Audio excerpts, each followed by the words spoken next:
I'm so sorry for that intro. I'm sorry. That does not belong to me. That is Tyrone's, aka Unveiled by Vibrations intro. I guess I should have looked closer before I went live, y'all. But what's going on, y'all? Hey, welcome back to I'm JoJo telling you, Speaks. that intro is pretty We fancy. So Tyron, that's a good intro. Absolutely, it definitely Congratulations, is my a good man. intro. But Yeah. welcome to another episode of JoJo Speaks.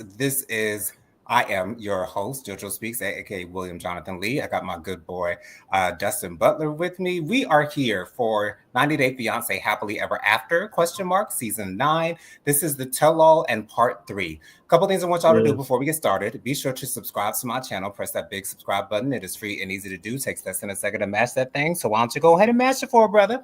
Also, be sure to leave a like for this video. Give us a thumbs up. Let me know you're enjoying the content that I'm putting out on my channel. Also, be sure to leave a comment. Let me know your thoughts on the various couples that we're discussing on tonight's show. Also, be sure to press the notification bell so you're notified every time I post a new video. And last but not least, be sure to share JoJo Speaks with all your family, friends, and loved ones. Let everybody know JoJo Speaks is out here in these YouTube streets. Dustin, I'm so glad that you're with me. I hope you're doing well today. Well, I'm doing the best I can right now. Uh, Absolutely. we're doing the best we can. Going through some things, as you know, Jonathan. Yeah. So all you can do is pray that things get better and continue on to a path that hopefully looks better and looks up for you. Absolutely. I feel like we're all in the same boat where we're all trying to do the best that we can. Dustin Butler was the first to comment saying hi to everyone. So thank you all so much for being here. So we Yeah. start off this tell all with where we left off last week with Brandon and Julia giving the news, the good news to Brandon's parents that Julia is pregnant. They actually called Julia's parents at the end of the previous tell-all, and now they're going to tell Brandon's Mhm. parents. And I wasn't sure exactly what their reaction would be, especially after they find out how far along Julia actually is. Julia is 6 months pregnant at the taping of this particular tell-all. Hold on, I feel Which a is more sneeze than coming on. halfway. Yeah, it's more than Yeah. halfway. More than Uh, halfway. Hmm. right, exactly. And so Ooh, there it goes. Literally. Anyways, thank you so much.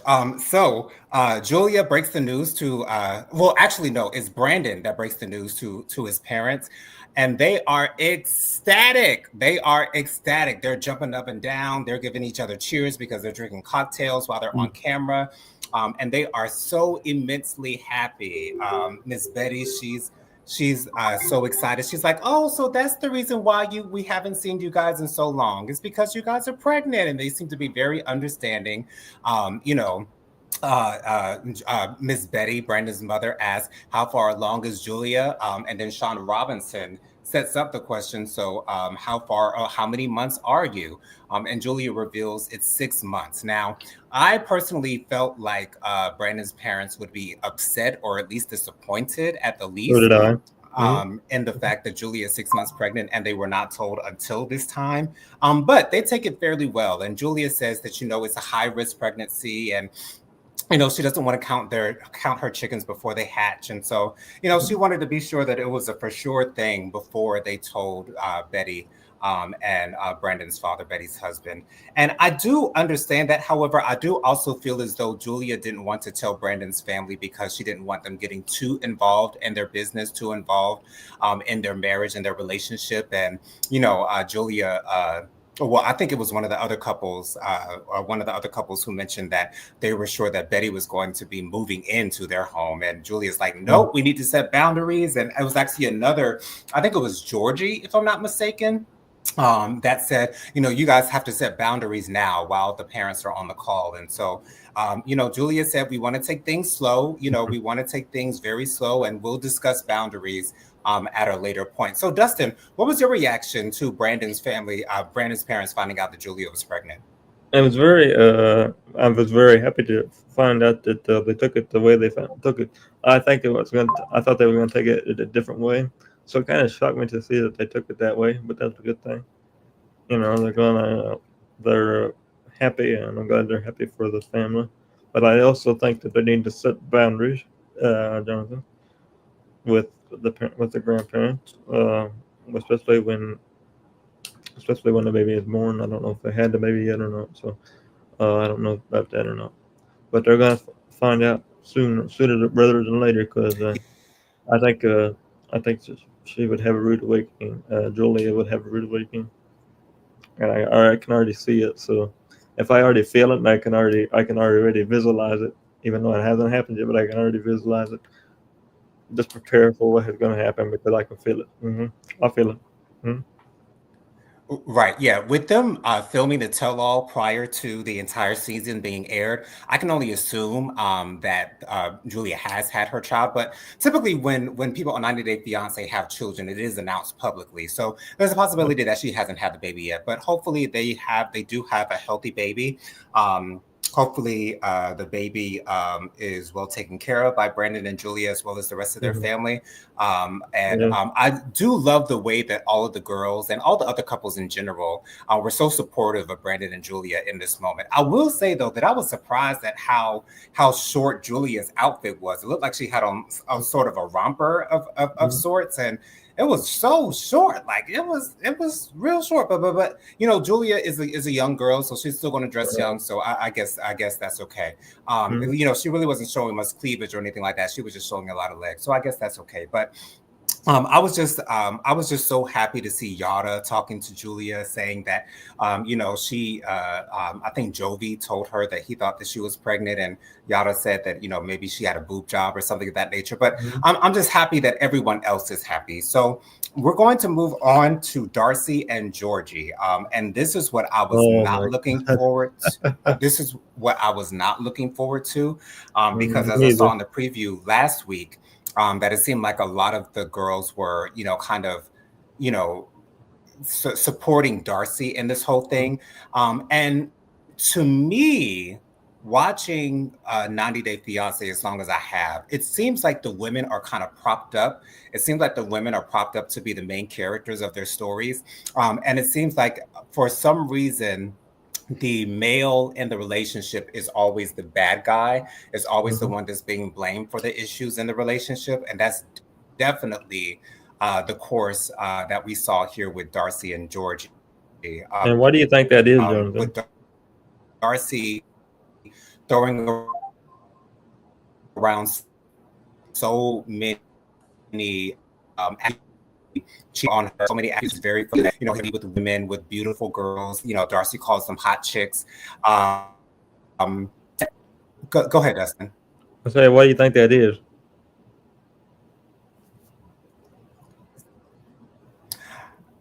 Because Darcy wants to push a narrative for her spot on the show.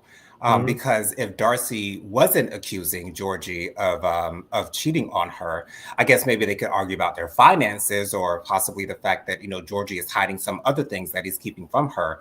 But I think she feels as though that makes their storyline a lot juicier and makes people want to watch and see. Even though there's been no evidence of, I don't think there's been any evidence of Georgie ever cheating on Darcy, although I haven't seen them from their start on 90 Day Fiance, but they've never discussed Georgie ever cheating on her in the past. And so I don't know what would make Darcy think that Georgie is cheating on her all the time. Like that's uh, every time that we see Darcy, she's always accusing him, like maybe he's doing something with someone else. I don't know, and that is so annoying to me Mm-hmm. when. Because if Georgie had cheated on Darcy in the past, that would be a topic of discussion. And that has not been a topic of discussion whatsoever as long as I have seen Darcy and Georgie on 90 Day Fiance. So I just feel as though Darcy thinks that Georgie accusing Georgie of cheating on her just makes her storyline look a little bit juicier. Why is it that you think that Darcy is constantly accusing Georgie of cheating? Because I think this, I agree with you on that one. I think she's doing it for the TV show. To be honest, I think she's doing it for I think she's doing it for views and for people to watch her on her TV. Because she's been with three people on the 90 Day Fiance. This is the third one, Wow. and I see a lot of this with the other two people that she was with. So she's doing the same thing she was doing with the other two people that she's doing with him. Right. She wants to be Yeah. the So it's so she annoying wants to for be the me control to. freak on the side. Just as my opinion. Yeah, Darcy is definitely a control freak for sure. She definitely wants to be in control for the most part. And I don't know if Georgie necessarily has an issue with that. He hasn't brought that up as an issue as of yet. So I don't know. It seems like Georgie's just here along for the ride. I don't know if Georgie is really interested in Darcy like that. But at the same time, why would he still be with her? But there's a possibility that he still wants to be with her because, he gets to be on TV. And that's obviously going to give people a lot of clout. It's going to give people a lot of popularity. And that kind of thing can be very addictive. And once you get a taste Right. of it, you don't want to let it go. I don't know what Darcy and Georgie's relationship looks like outside of the cameras, Hmm. outside of television. I can only imagine what it could be, and I don't even want to go through the process of trying to assume what it is that their relationship looks like outside of the camera's eyes. Neither So do I, it is what it is, but it's just frustrating for me to watch Georgie as a viewer. being Mhm. treated like shit all of the time. It is so annoying to me. And so Sean Robinson then brings out Stacy and Florian. And Stacy says that she does not think Georgie is in it for the long haul. Now, Georgie doesn't necessarily respond to that particular accusation.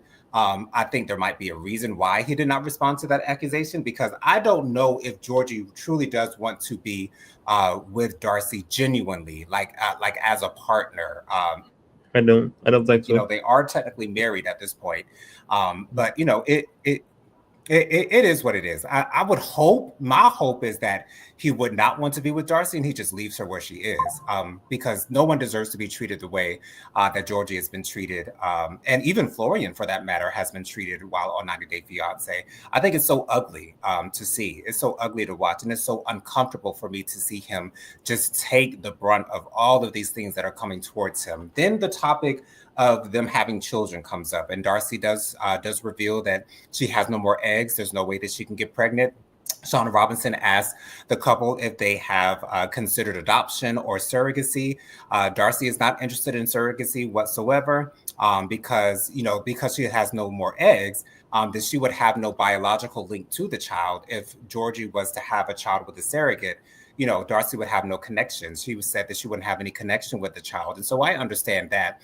And then Mhm. Georgie is asked, would he consider adoption? And he said he'd rather surrogacy over adoption, which is understanding to me. So I don't know if Georgie is using him being interested in having a child as Sean set it up, as a way to get out of the relationship.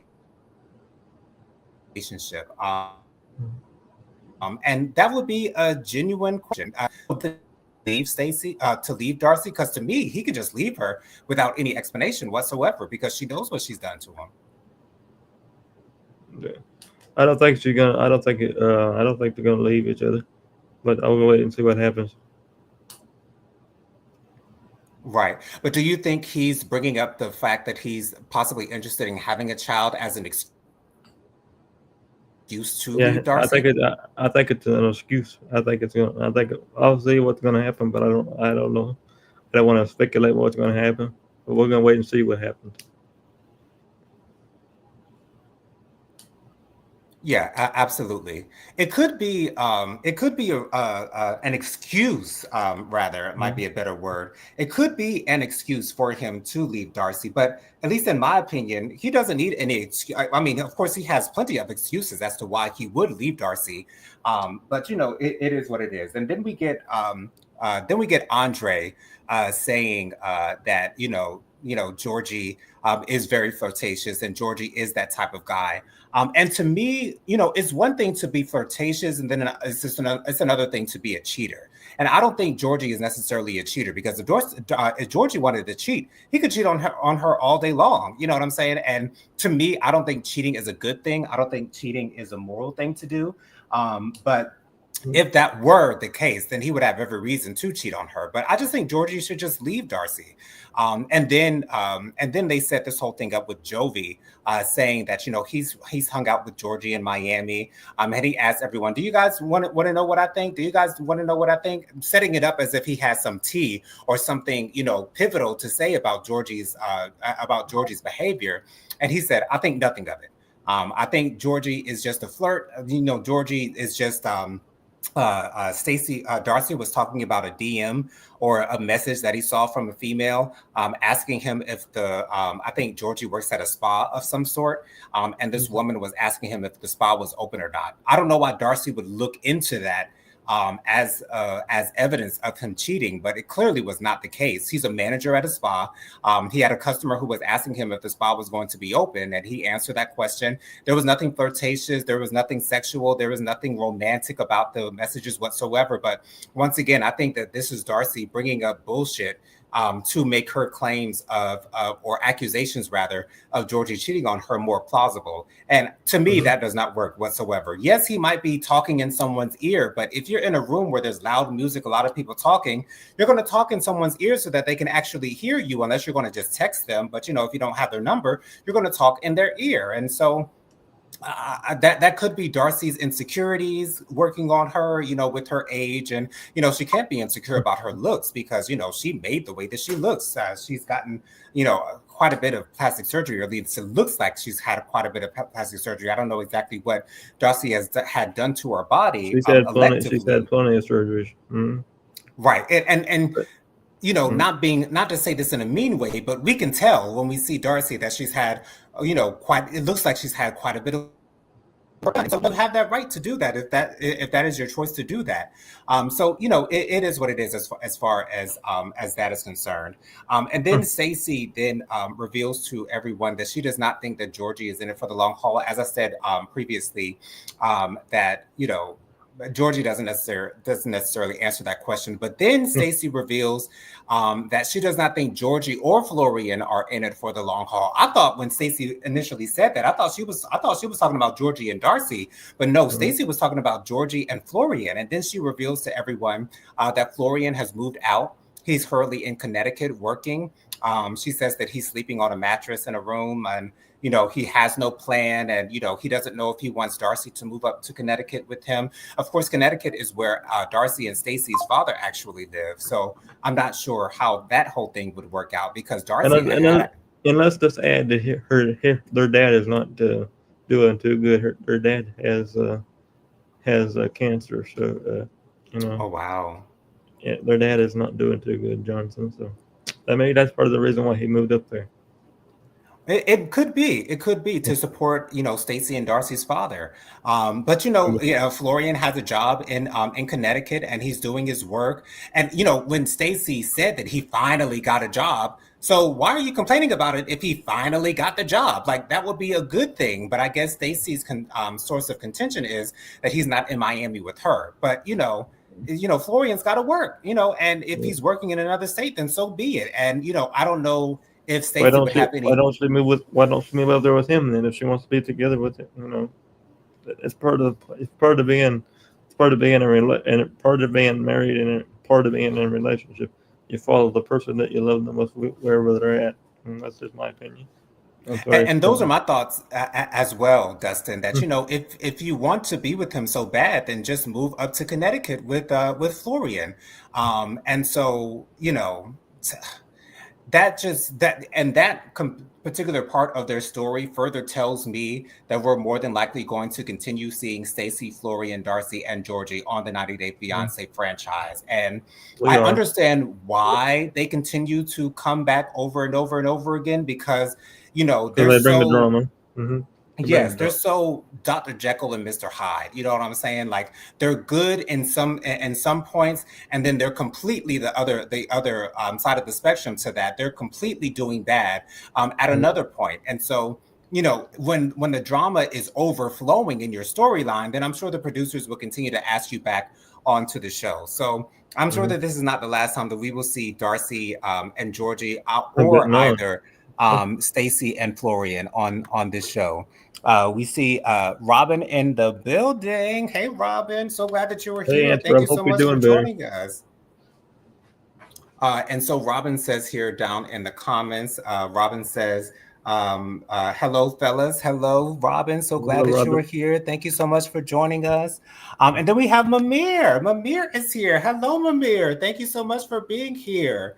And Mamir says here, down in the comments. Good evening, gentlemen. Good evening to you, Mamir. Good Thank you evening, so much everybody. Thanks for for being here. being here. And then Mamir has another comment here. And let me see what else Mamir said as well. Mamir says, hi to Auntie Robin. Good to see you. How are you doing? Um, and then we have Robin down here with another comment. And then Robin says hi to Mamir. So thank you guys so much for greeting each other down there in the comments, and thank you guys so much for joining us for this review. So yeah, at the end of the day, I'm over Darcy and Stacy. I'm not over their men because I love Georgie and Florian. I think they are great men. I think that they don't deserve the treatment that they've been getting on these shows. So it is what it is. So they wrap up the day as far as that the second part of the tell-all, not the second part, the third part of the tell-all, and they all go back to the house. And I'm just going to talk about a little bit of this before we get on out of you guys' way.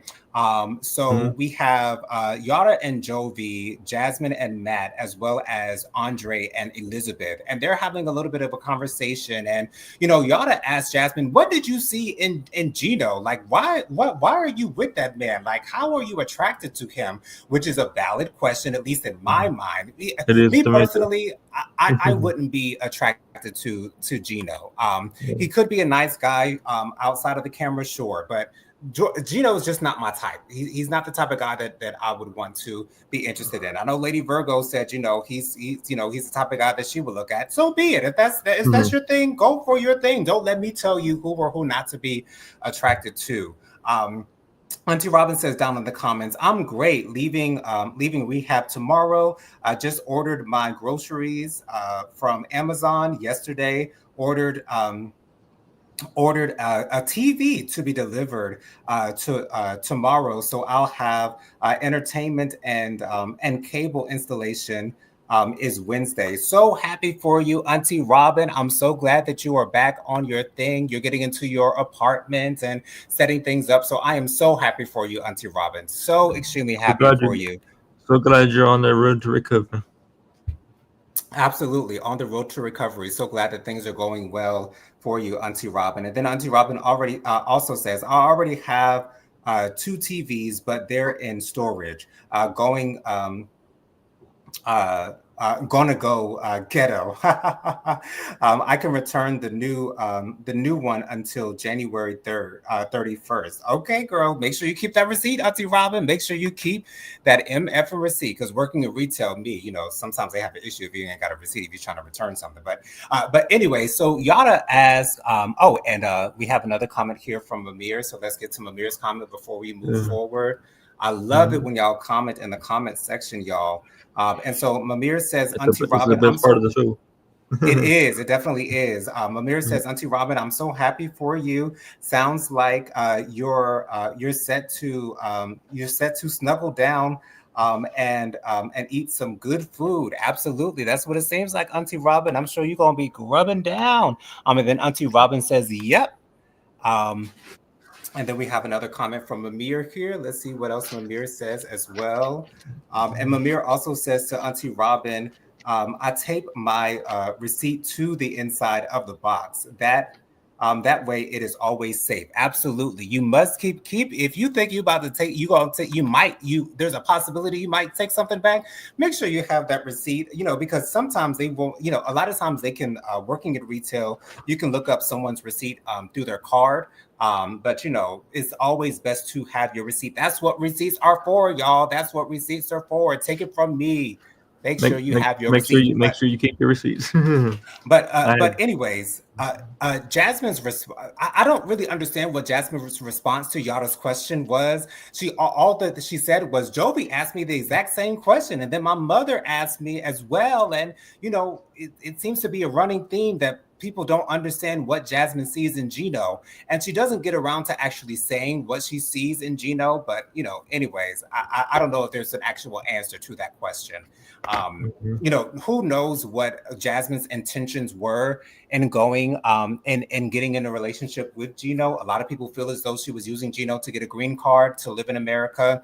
I I tend to do. believe that to be true as well. I So do. it is what it is. But anyways, Then we see a little bit of an altercation going on between Jasmine and Florian.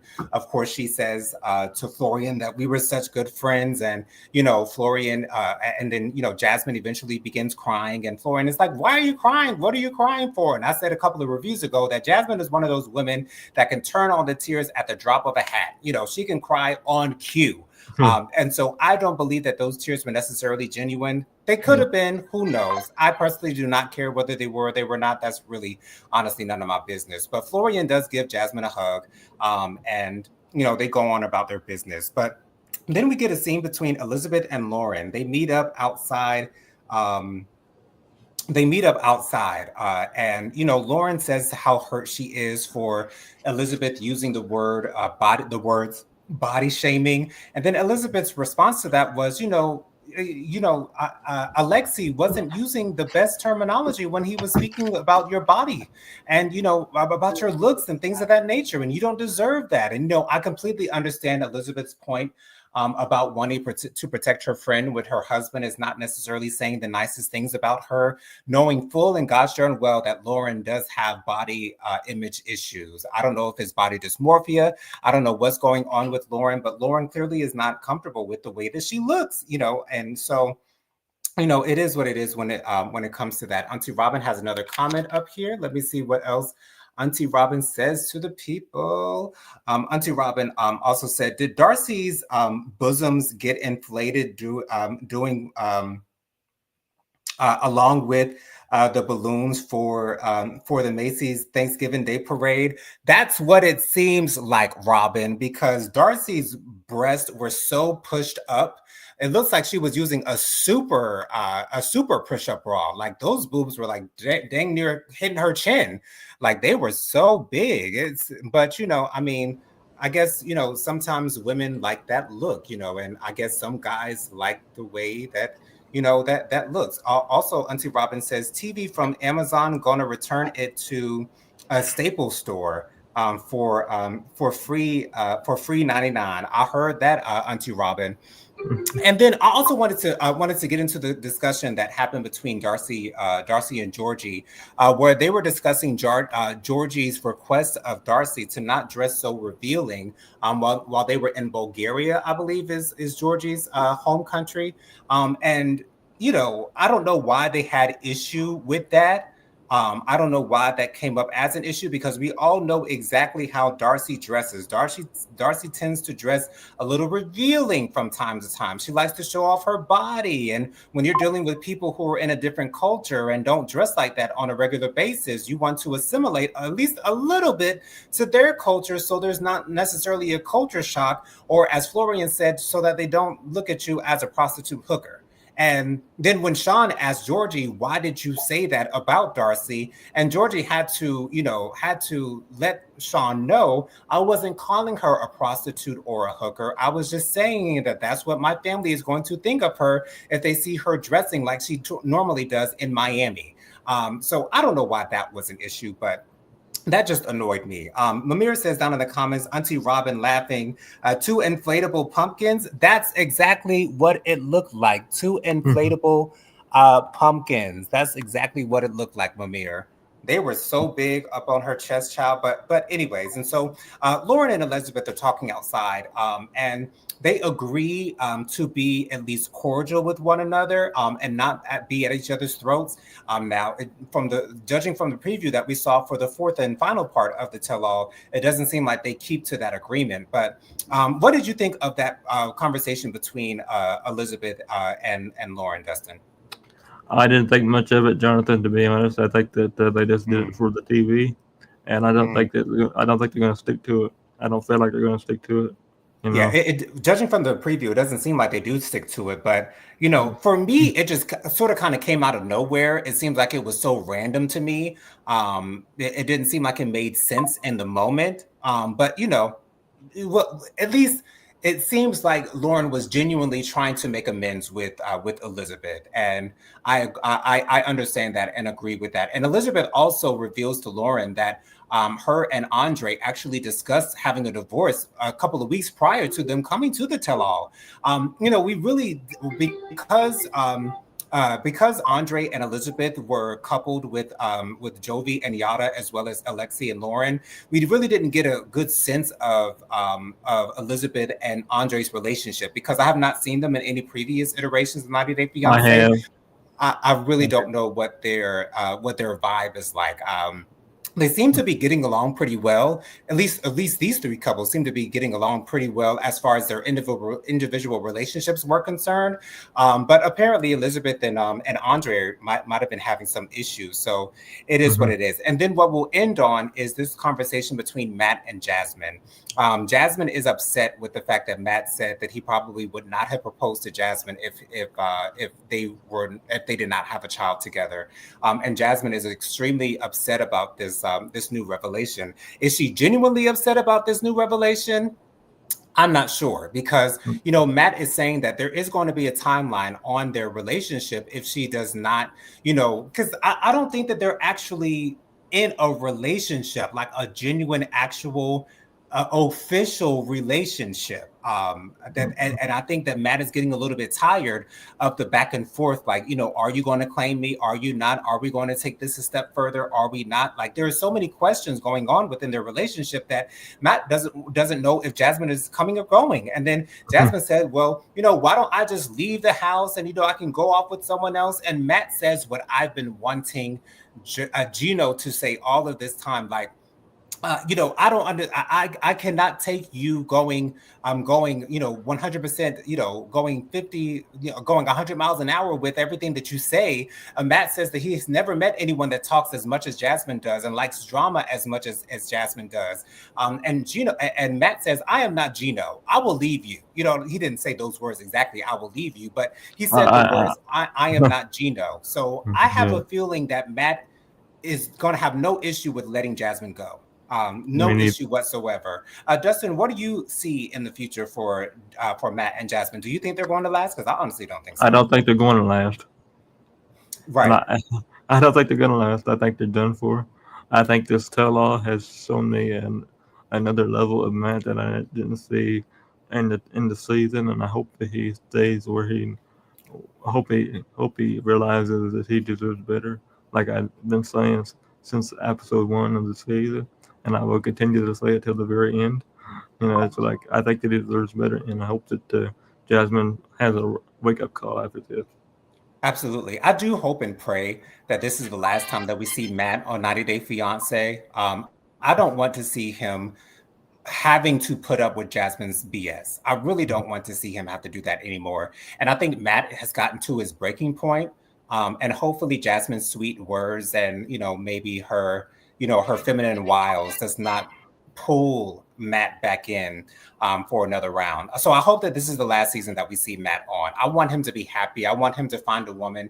I feel, of course, every child is a blessing, but I do feel bad for Matt in the fact that he does have a child with Jasmine and he is going to be legally connected with her for at least the next 18 years. 18 years. And to me, that is a sad thing. Although children are a blessing, every child is a blessing. A new life is always going to be a great thing. But the actual situation that the child is in with two parents that aren't even in an actual relationship together, they're just cohabitating and co-parenting. You know, I would love for a child to have a two-parent household, whether that be man and man, woman and woman. I think two parents in the household is the best way for a child to be raised. That is just my personal opinion. That has been my experience. Mine as And well. then Gino actually walks outside while Matt and Jasmine are having this conversation. And then we look at and we see into the previews that Jasmine says to Gino that she was so hurt that Gino said that he doesn't think that Jasmine ever loved him. And then Jasmine then says, while Matt is actually walking in, hearing this conversation, that she doesn't think she'll love another man the same way that she loved Gino. And I hope that that is Matt's golden ticket to get out of this situationship that he has with Jasmine. So we'll see what happens on the next part of the tell all. Dustin, before we get out of here, why don't you share with the people your social media contacts real quick? My social media contacts are Dustin Butler 700. My Instagram, my Facebook is Dustin Butler. I want to thank Jonathan for always being here and my whole entire team. And I want to shout out Jennifer McCollum. She's Jonathan's sister, so I want to shout out to her because she's doing a lot better. So and that makes me a lot happier to see her get back to herself. So thanks to hopefully to better thanks for Jennifer and the rest of the rest of the team, and Tyrone. We're gonna everything is going to continue to get better for my team and for myself as well. For Jonathan's team, for Jonathan, and things are going to get better for you as well. So I can see it coming. I can feel it coming, and we're going to continue on like we always do. Absolutely. Thank you so much, Dustin. I appreciate those such kind words. Jennifer will be going live tonight at 8 p.m. She has a new start time that started last week. Prophetic Fire Reiki. She will be going live at 8 p.m. So be sure to check her out. Be sure to follow me on Instagram. My Instagram is JoJo_speaks3020. My Facebook is Jonathan Lee. My email is WilliamJonathanLee@gmail.com. My Cash App is $JohnathanLee07. That's $JohnathanLee07. Thank y'all so much for joining us this evening. Be sure to join me on Thursday night at 8 p.m. for my Hot Topics and Social Commentary show. Jennifer and I, as well as Bianca, sometimes she'll join us as well. We always have a great time on Thursday night, so be sure to join me on Thursday night. And also join us next Monday, same time, same place, same beautiful faces, for our review on the fourth part of the tell-all of Happily Ever After 90 Day Fiance Season 9. You guys have a great week. Stay safe out there. Stay cool out there as well. Stay warm out there as well. Love you guys for watching.